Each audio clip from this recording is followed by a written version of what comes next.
उस्ताद मोहम्मद मजूरान इत्तेहादुल्लाह उस्ताद मोहम्मद के सदर सुल्तान अहमद लाशारी की क़यादत में मजूरान अफराद ने अपने मुतालबात के हक में एहतजाजी मुजाहरा किया। मुजाहिरीन ने कहा कि हम मजदूर लोग हैं, हमें हमारा हक नहीं मिल रहा है, जिसकी वजह से हमारे घरों में फाका कशी है, लेकिन हुकूमत की जानिब से आने वाले तमाम फंड्स मजदूरों को नहीं दिए जा रहे हैं, जिससे हम मजदूर सख्त परेशान है। इस मौका पर मजदूरान ने वश न्यूज से बातचीत करते हुए कहा कि ये यहाँ डीसी साहब के पास एसएसपी प्रोग्राम आया था, वो माजूर और कुछ और कैटेगरी भी थी, लेकिन वो हमें ना मिले, जिसकी वजह से हमने एहतजाज की। आज कॉल बड़ी दी थी, लेकिन हमें हमारे एमपीए मुंतखब नुमाइंदे सरदार साहब फैसल खान ने कहा कि आप यकीन करें, इंशाल्लाह आपके हुकूक आपको दिए जाएंगे और आप मुझे लिस्टें दें, मैं इंशाल्लाह आपको लेकर दूंगा अपना वज़ीर आला से।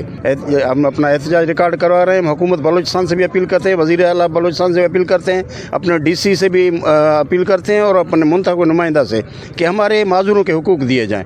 खुदारा माजूरों के साथ कोई नाइंसाफ़ी न करनी चाहिए, ये बेचारे मुस्तहिक हैं, इनसे ज़्यादा मुस्तहिक कोई भी नहीं है। हमारे माजूरों के जो हुकूक हैं वो हुकूक दिए जाएं, और मैं रिक्वेस्ट करता हूँ हमारे एमपीए और डीसी उस्ताद मोहम्मद को कि हमारे जितने भी माजूरों के हुकूक हैं वो हमें दिए जाएं। ऐसे जो कोई मजदूर हक न मिलेंगे, बड़े खुदा से एमपीए साहिब मैं गुजारिश है डीसी साहिब मैं हक हमारा मिली। मजदूरान का कहना है कि हम अपने हकूक के हसूल तक जदोजहद जारी रखेंगे।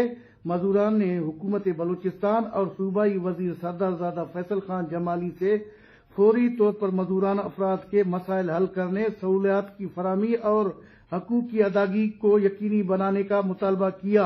कैमरा टीम के साथ अली हसन बलोच, वश न्यूज, उस्ताद मोहम्मद बलूचिस्तान।